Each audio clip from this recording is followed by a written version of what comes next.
Welcome back to the TwinSpires jury. I'm Ashley Anderson here with James Scully and Darin Zoccali to talk our best plays this weekend at Colonial Downs for Old Dominion Derby Day and a big Saturday at Kentucky Downs. We're going to look at two races at Kentucky Downs, the Grade 3 Mint Millions and the Grade 2 Turf Cup, a Breeders' Cup winning you're in for the Breeders' Cup turf. And then at Colonial, we will start things off with the Old Dominion Oaks for the fillies. James, Darin, let's see. As I said, we're going to start with Colonial Downs. Race 9, 3-year-old fillies going 1 1/8 on the inner turf. Post time is 4:20 p.m. Eastern time. And Darin, I'll start with you. What is your play in that race? Yeah, got a nice play here. Actually, 10-1 in the morning line in the form of number 5, Mischief in Motion. I looked through this race, and the thing that I kept coming back to is that there's really no pace in this field whatsoever. And I thought Mischief in Motion hinted at early speed at times earlier on in her career. And the race that she's coming out of most recently at Colonial, where she made a very aggressive move on the far turn before leveling out and drawing clear nicely, was actually a pretty quick race where they went 22-4 and 46-3. And she was able to kind of move into those fractions, going towards the 3/4 pole and then pulled away from there. I think she's going to be closer to the pace. You're going to get a look at her last victory here, as that's going to be her towards the outside, and you're going to see her just kind of take off here and blow by the field. I think she's going to be in a situation where she's going to be laying much closer to the speed.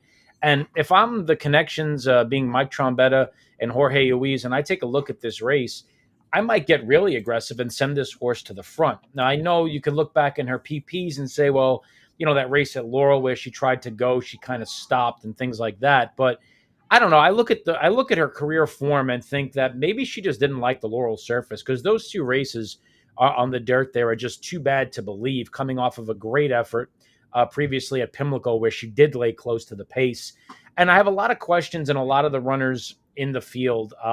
And one of them being Sino More, and I'll talk about it when you get to that one. But I just think that maybe Jorge Luis could get aggressive here, be on the early pace, get first run at what is a good number for a horse that looked really sharp in her turf debut last time out. Well, before I get to sigh no more, I'll let James talk about the morning line favorite in here, who is going to be tough to beat. So, James, why do you like Evershed? I like Evershed coming off of her runner-up effort in the Saratoga Oaks, the Grade 2 Saratoga Oaks. This is a Irish-bred daughter of Churchill who was bought overseas, and we're going to get a look at this race here first with this Evershed.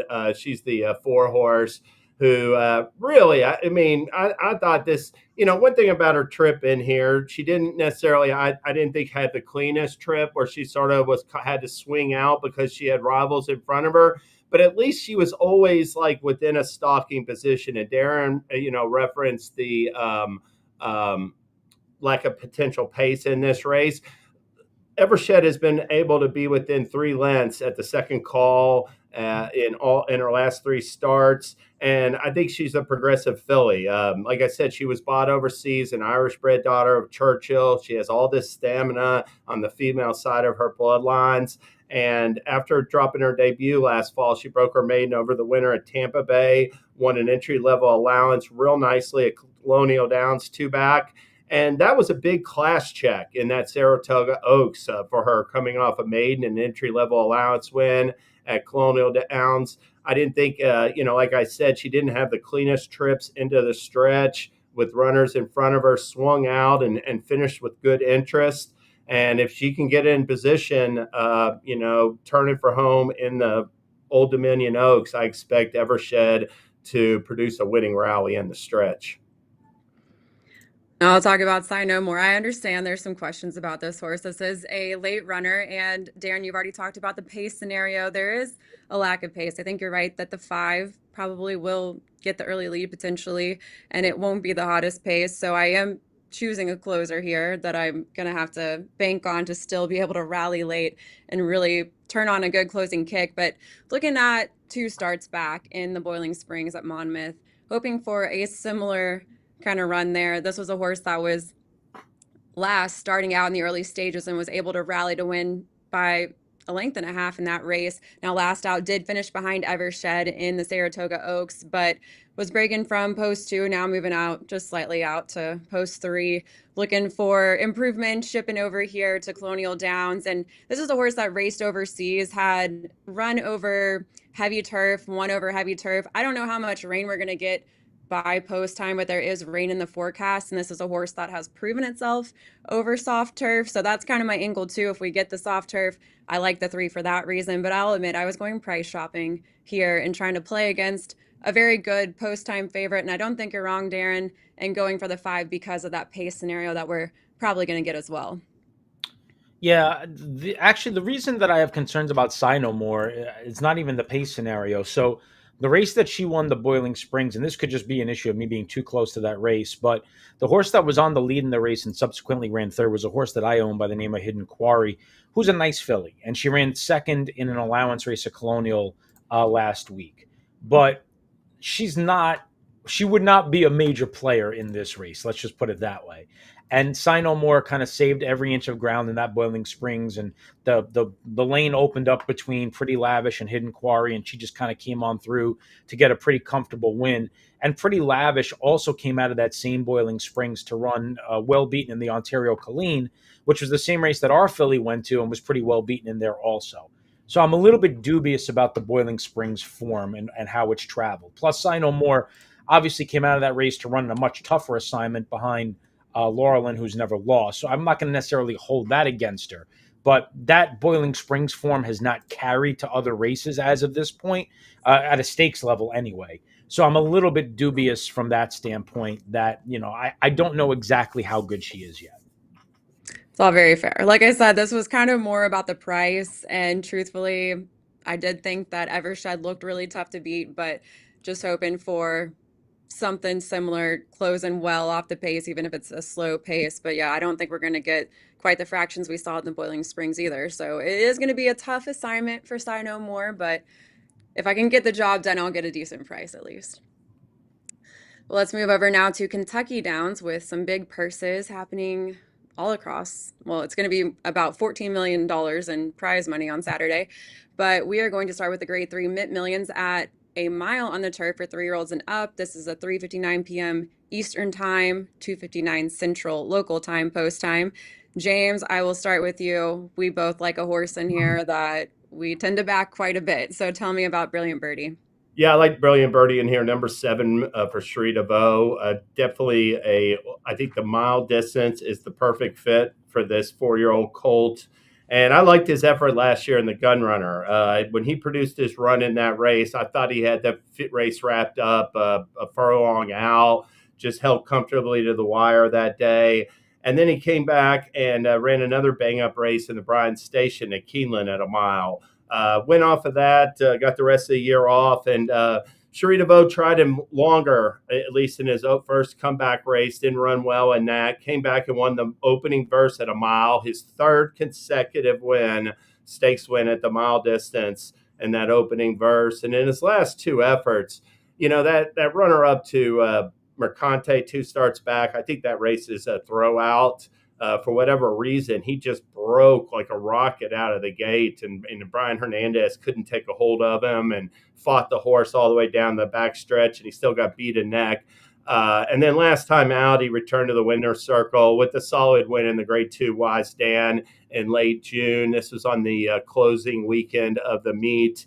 And we'll see Brilliant Birdie prove best on the outside for the on the inside, I guess, second from the rail as the 2-1 favorite with Brian. Or no, I guess he is on the outside. I had the wrong horse. Sorry, but 2-1 favorite, regular rider Brian Hernandez. His affinity for the track, the fact that this race is once again a mile distance, I think it's all going to be a perfect fit for Brilliant Birdie. I'm not necessarily expecting. I think this race was impossible. I mean, really difficult to set a morning line.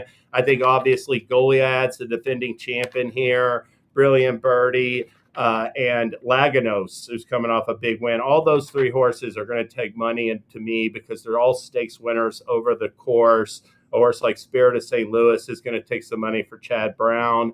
But regardless, I think whoever you're backing in the mid millions, I mean, you're looking at worst 4-1 probably for the favorite.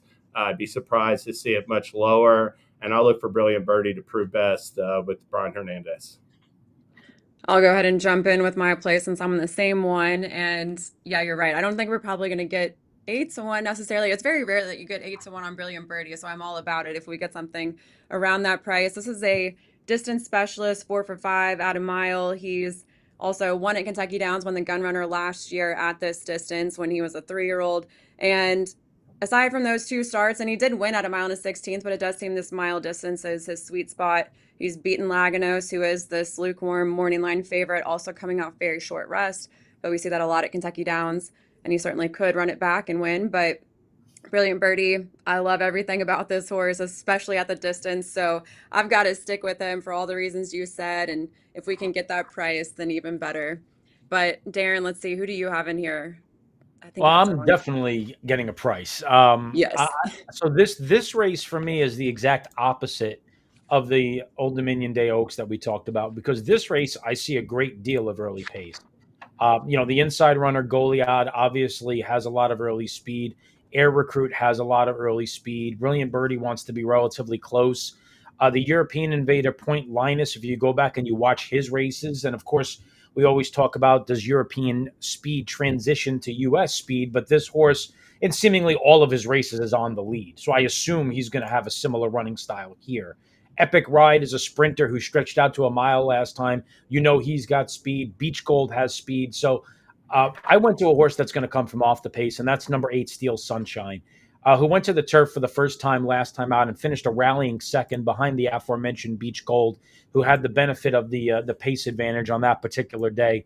Steel Sunshine's a really good horse. I mean, he ran second to Mindframe in the Gulfstream Park Mile. Then he shipped overseas and ran in the Grade 2 Godolphin Mile and finished fourth behind Raging Torrent, who had come out of that race to win the Met Mile over Fierceness in his subsequent start. Then they brought him back here and went to the turf.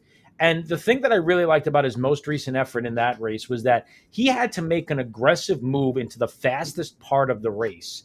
They went pretty slow early. They really slowed it down up front, and this is what really favored Beach Gold. They went 24-1 in that second quarter, and then he had to make up ground when they started sprinting in a 22-3 third quarter, and he was actually able to do so and kept finishing all the way to the wire.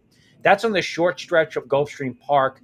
Now he goes out to Kentucky Downs, where he'll be able to take his late move onto that wide course and have a lot more room to move and maneuver. And I just think the way this race sets up, it's going to set up perfectly for him. He's shown he can handle the turf course. He's got 2 siblings that have won on the turf as well. I think this is a very intriguing long shot and is going to be overlooked on the tote board. So I'm happy to back Steel Sunshine here at 15-1. All about the big prices. So don't Both like were picked Spirit of so St. far coming Louis. off their first turf start. Hopefully he does about a neck better than Burnham Square, who killed me in the Nashville Derby at about 13-1. Tough beat there for our jury followers last weekend. So no one wants to take the Taylor Swift angle on Swift delivery. You're never going to get me to take a Taylor Swift. Maybe James. I'll get my daughter to come down. She'll do Swiftie. It. Well, let's move on to promos and tournaments happening this weekend. We have a huge one at Kentucky Downs and a lot of other things going on. So I'll let Darin tell us about that. Yeah, we'll focus in on Kentucky Downs this weekend and talk about our selected races, money back at Kentucky Downs. They obviously a great card on Saturday, but it's not just the Saturday card. It goes on pretty much every day. Actually, every day that they run a meet there, we have selected races. So be sure to head out to the offers page at TwinSpires, see which races we've chosen for that day, and you can bet those with a little bit more confidence. And of course, we have a group of races selected for their big day of racing on Saturday to go along with that. And on the tournament front, it's all about Kentucky Downs again. On Saturday, we have the Mint Millions Betting Challenge. This is a $3,000 contest, $2,000 to the bankroll, $1,000 to the prize pool, and it is going to guarantee 2 seats to the upcoming Breeders' Cup Betting Challenge, 2 seats to the NHC in Las Vegas, and 2 seats to the Kentucky Derby Betting Challenge, plus a guaranteed $10,000 cash prize pool. The more players we get, the more seats and the more cash as well that we can give away. So Come on in, sign up for one of the mid majors that we have in the Mint Millions Betting Challenge. Great card, great day of racing at Kentucky Downs Saturday.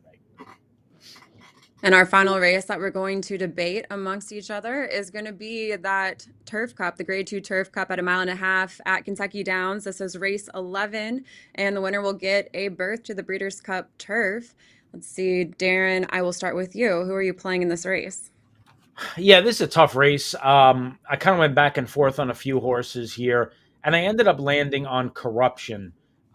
Corruption, I think, is going to be able to take advantage of the fact that, as we have talked about pace quite a bit, and we kind of go back to the other version. This race doesn't have a whole lot of pace, and I know it's 1.5 miles, but Corruption, I think, can probably take advantage of that and do something similar to what we've seen in the past, like he did go wire to wire at Churchill Downs, like he prompted the pace last time when stretched out to 1.3 miles, where he dominated a tough allowance field up at Saratoga on the inner turf course there.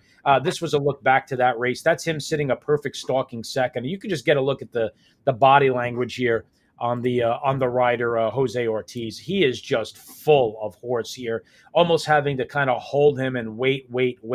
He's going to get Fuerteventura to come up to his flank here, and Corruption almost just responds in an instant to the question here, and just quickly just scoots away from this horse by 2 lengths, and race is just over from this point on. All he has to do is kind of hand ride him down to the wire here. We'll give a note. Corruption did come out of this race, and when he was leaving the winner's circle, he actually had a bout with heat exhaustion. It's actually a publicized event that took place where he had to be attended to by several of the jockeys and trainers, where they were throwing water on him to deal with that. So definitely want to give you full disclosure. But the good news was right after that incident, he popped right back up. He was fine, back in his stall, happy and a healthy horse. And it was great to see the horse racing community come together and help him after that win. It was about 95 degrees that day. But Corruption is a really, really solid racehorse. I actually liked him a little bit in the Manhattan, and I thought he actually ran pretty well that day, beating less than 5 in that Grade 1 event when Deterministic cut back to 1.1 miles and went wire to wire. I think this is his opportunity to do that. And there's very few riders in the country right now that are riding better than Jose Ortiz wherever he goes, whether it be Fairgrounds, Churchill, Saratoga, Kentucky Downs. He's a guy you want on his horses. I'll take him at 6-1 here, guys.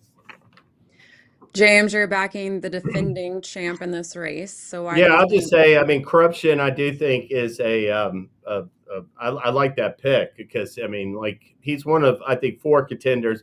Only 4 of these runners, or 4 of the runners that aren't like 30-1 or higher, have a win at the 1.5 mile distance. And I do think that is an issue for a couple of runners in this field. 2 of the top 3 choices on the morning line I don't even think I've ever raced at the distance. Mercante and Fort Washington. You know, I know a horse that definitely will handle 1.5 miles at Kentucky Downs, and that's Grand Senada. And I will say that, to me, he comes back to the track this year to Franklin, Kentucky in much better form, running second 2 starts back to redistricting in the Grade 2 United Nations, and running a real good second, I thought, last out in the Arlington Million. Both those races came in a little bit shorter than 12 furlongs, but I know that Grand Senada will appreciate, can handle the distance, or at least he showed it last year. He can handle it no problem, and he likes the course. So I think he's in top form right now for Todd Pletcher, and I'm going to give him the edge in the Kentucky Turf Cup. I know you all brought up the distance question mark in the Arlington Million with Fort Washington, and he passed that test. And I brought up on the jury ahead of that race, in the United Nations, he was racing longer, and while he still finished 8th that day, he was closing well. And then in the Arlington Million, he beat Grand Sonata and outkicked him in the finish, which we're about to watch, but if it plays, I'm not sure. Okay, there we go. But I felt like watching that race, that closing kick to me was impressive, and I feel like he will handle this stretch out in distance. He has stamina, certainly in his pedigree, and I'm not concerned at all about the 1.5 miles. I think that he's going to be able to stay that distance. He's got Junior Alvarado aboard yet again, and this has been, ever since he's picked up the mount, I feel like this has been a different horse, and Junior's having a great year altogether. But I'm going to stick with the hot horse. I feel like he showed me plenty in the Arlington Million. I'm going to trust him here, going 1.5 miles in the Turf Cup. I know you all are going to tell me you don't believe he can go the distance, but no, I won't say that. Yeah, I won't say that. He's unproven at the distance. I don't know. I actually picked him in the Wise Dan and was disappointed. And I think in his effort there, and then the Arlington Million, he kind of came with the run that I thought he was going to come with. I don't think he had the best trip in the Wise Dan, but no, I won't say that he can't get a mile and a half. I mean, he's by Wharfront, who typically produces good milers. The bottom side of the pedigree certainly does have a ton of stamina in it. I honestly, if you're going to go with a closer, I really think it's just going to come down to which one of these horses gets the right trip. Whether it's Grand Sonata or it's Utah Beach or Anglophile or Fort Washington, it's just going to come down to which one gets the best trip because I think they're all and El Razine I could put into that category too, who's taking the blinkers off with Todd Pletcher. Yeah, I think if a closer is going to win this race, it's just going to come down to who gets the best trip and the best ride. But that's kind of why I landed on Corruption because I think in all of those you could almost throw a dart. And whereas Corruption, if he's not on the lead or sitting second right off of it, in what I think will be a pretty slow pace, I would be surprised. Yeah. All right. Well, I think that takes us to our rapid fire fades. James, I'll start with you. Who are you fading at a short price? I'm going to fade in the Gunrunner Stakes, race 8 at Kentucky Downs on Saturday. Number 1, Nameron. This is a German bred gelding, 3-year-old gelding, who comes off a runner-up finish in May in a Group 3 in late May at Baden-Baden. The winner of that race, that was not a good field. The winner of that race, Short Final, came back in his very next start, ran into some handicap at Newmarket, went off like 30-1 and ran 10th, beating like 30 lengths. So the 2 starts back, that was a better field he beat back in April. But the problem with Nameron is that he's real lightly raced. I mean, he's just not very seasoned. We saw these Europeans come over last weekend, flatten the curve. Who was exiting a July Stakes win in overseas, and Wimbledon Hawkeye, who had been running against El Cordobes and Field of Gold this year. Those horses were stakes tested veterans. I mean, they had some seasoning and everything. This Nameron, to me, is a horse that it's not going to be tough enough to come over and face this field and prove best off the bench. It's too lightly raced. In fact, the second choice of the morning line, New Century, is another play against for me. I haven't liked the way he hasn't gone on since he won that Grade 1 Summer Stakes, and he's lost a couple times at short odds already this year where he can't even hit the board. So I'm going to take a stand against the short price horses, including Nameron, the 4-1 morning line favorite in the Gunrunner Stakes. All right. Any thoughts on that, Darin? I'd noticed Clever Again's in this race, which I thought that Yeah, was interesting. I yeah, I mean, we'll noticed see that what too. happens on the turf second Yeah, time I out. I went back and watched some of Nameron's replays. I have no idea how good those horses that he's running against in Germany are. Typically, when a horse comes from Germany, what I've seen is when horses can't run at the top level in places like France or the UK, they often go to Germany and they could win there. And then when they come back to France and the UK and Ireland, they lose. So I like that angle for taking a stand against Nameron just because I don't really know how good those horses are that he's running against, and I think this field is pretty tough for what it is. When you talk about New Century, Rolando, who's going to the turf, I think there's a lot of other options. Yeah, you got Giacosa coming off that win at Colonial. He looked really good that day in the Secretariat, Yep, coming yep. back in a mile too. Rolando is cross-entered to the Super Derby, so we'll see if he does go for turf. All right, Darin, you're up. Who's your fate of the week? Yeah, if you would have told me I was fading this filly earlier in the year, I would have told you you're crazy. But I'm going to fade She's So Spicy in the Music City. This 6.5 at Kentucky Downs plays closer to a mile than it does 6.5. It's not a bona fide turf sprint where like She's So Spicy has been running in, and she went over to Royal Ascot and didn't have a good experience there.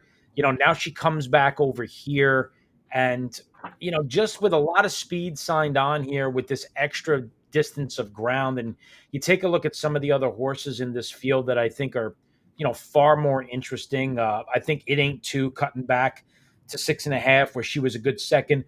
behind Love Cervere, who's a talented filly. Classic Q, who's cutting back here, but has proven at the mile distance, which I think the 6.5 at Kentucky plays more like, I think is very interesting. The Ralph Beckett horse coming in from overseas. Hmm.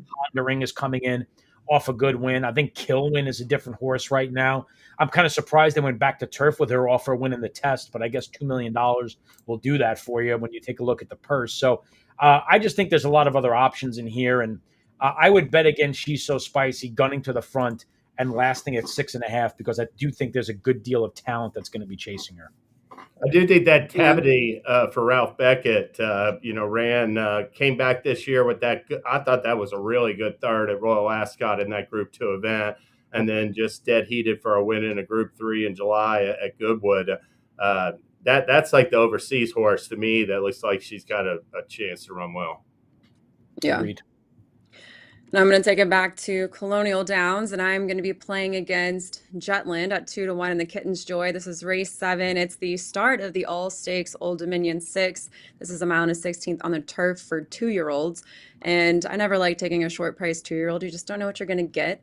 Jutland drew the far outside, will make his third start for Kelsey Danner, who's doing really well with 2-year-olds right now, especially at Kentucky Downs, but going to try to play against Jutland at Colonial, who won on debut at 7.5 furlongs in a maiden special weight at Horseshoe Indy, beat 7 rivals that day, but how tough was the field? I'm not quite sure. Stepped up the stakes company last out and was 7th of 9th at Woodbine, and speed figures wise, clocked a 57 first out and then a 75.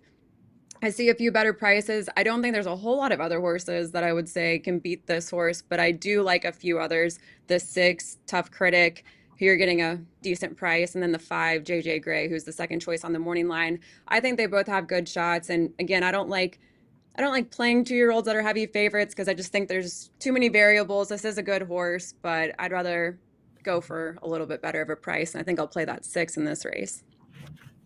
Yeah, It's not my strongest fade.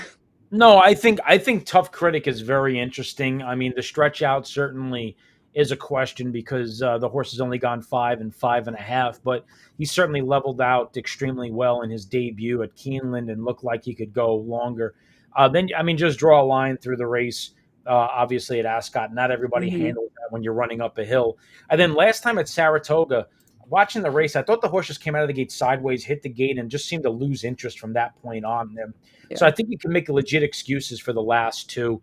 I don't think we're getting. I mean, I'm betting this horse. I don't think you're getting 8-1 on Yeah. Tough Critic here. I think that's a bad line. I wouldn't be surprised at all if Tough Critic actually goes off the second choice in the wagering here. So Yeah, it could um, be. yeah, I definitely understand the fate of Jutland, and I think Tough Critic is the biggest threat. All right. Well, any closing thoughts before we sign off for today? We'll be at Kentucky Downs this Yeah. weekend. James, Vance, and me. Hopefully, we can get Darin on the road so we can have a Absolutely. TwinSpires jury trip in the future. But Say the word, I'll sadly, be there. you'll be in Staten Island instead of Franklin, Kentucky this weekend. But we'll pick a different location for you and we'll get you on the road too. But yeah, check out our social channels. We'll be at Kentucky Downs all weekend covering those races, and we'll be back next Thursday with more best bets and fades.